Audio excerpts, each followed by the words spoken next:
Mouse, a book that I'm pretty sure if I show the front cover of it, YouTube Daddy will decide to go ahead and just suppress this video on down and not show it to anybody, because that's the way to handle discussions around important topics, YouTube. Just squish it all. No nuance whatsoever. Great approach. Anyway, due to obvious reasons, this book has been thrust back into the literary discussion, and it's painful for me as someone who considers this book one of the most important things I ever picked up as a young man. Mouse I can draw several connections to for being an inspiration for me when I was much younger, to constantly questioning and wanting to go further than what was given me on face value and find accounts from people who were there. And if you do not know the premise of Mouse, written by Art Spiegelman, that is essentially what you're getting through a couple rather interesting filters, because Mouse is a fictionalized version of several real-life conversations the author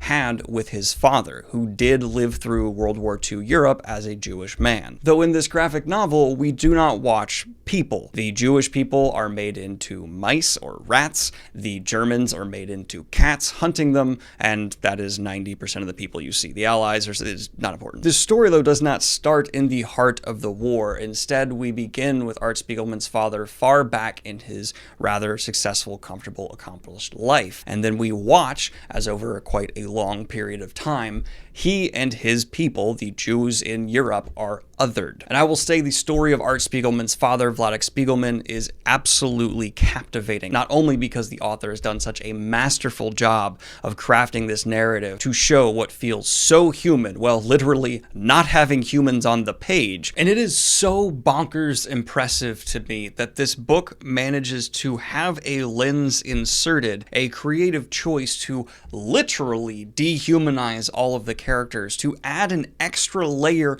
of humanization for the reader in the end. I'm not even sure entirely how it lands, but it so viscerally does. And the main character himself, Vladek, who we follow throughout this story, is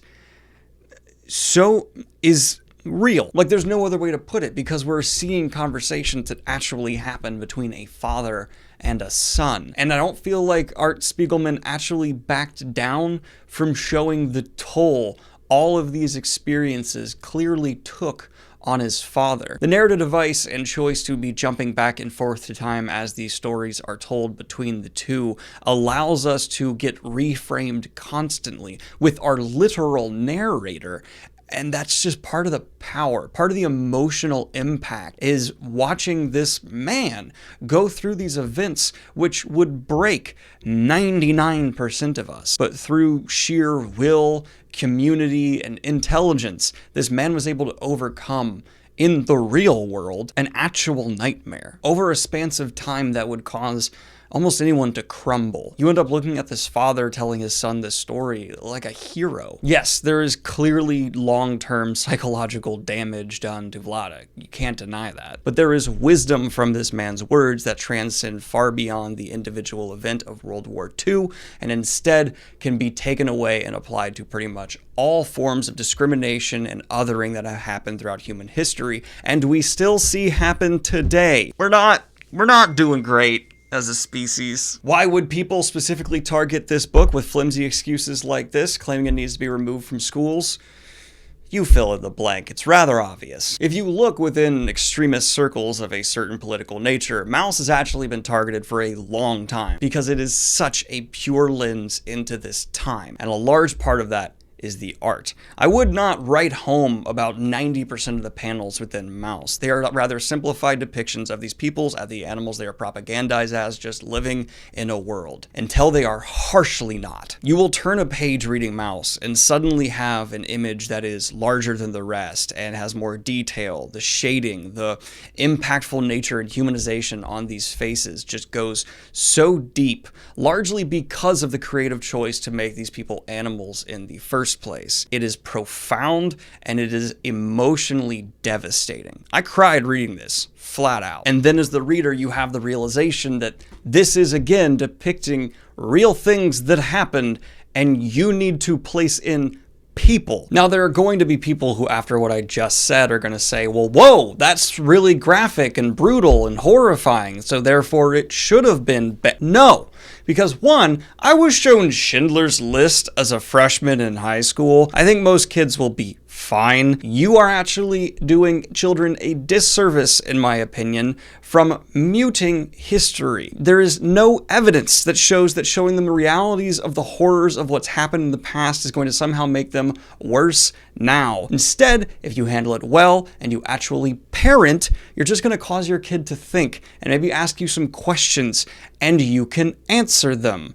It's called parenting. People should try it. And come on, we're in the day and age of the internet. These kids are seeing way worse stuff all the time. I have not seen anyone complain about the tons and loads of grimdark books I see in the hands of children all over the place that have versions of this stuff that is not teaching some grand lesson about history and instead is doing it for entertainment, and no one protests. They're only protesting because it's actually teaching a lesson about real things that have happened. How does that make sense? I'm assuming rather safely that most people in my audience have read Maus. You're aware of its messaging, critique, and breakdown of how discrimination is developed within society, how the small victories from those who are trying to oppress often come with what can be seen or written off as is harmless. Just a little precautionary measure, just a small victory on their part that you can ignore.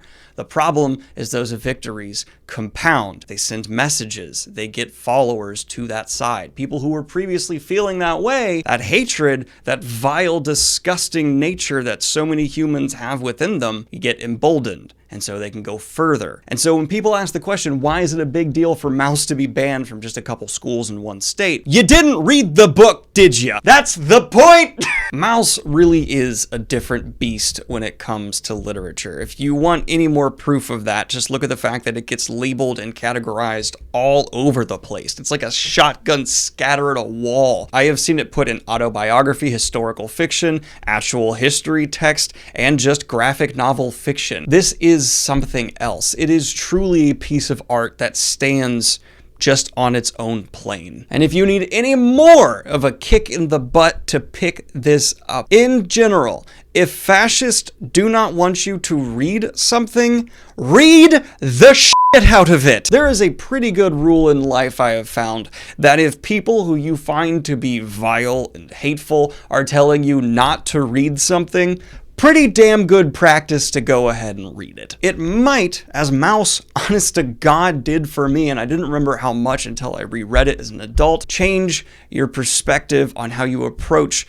history, education, hell, even fiction maybe, forever. I'm not going to give this a number rating. It just doesn't feel right. This isn't something that you rate on a scale. It's an experience, and I'll have links down below for you to get it yourself, but thankfully it seems to be sold out just about everywhere because of the beautiful, wonderful Streisand effect. Congratulations, book burners. You have now propelled Maus to higher highs than it has seen in quite some time, and thank God for that.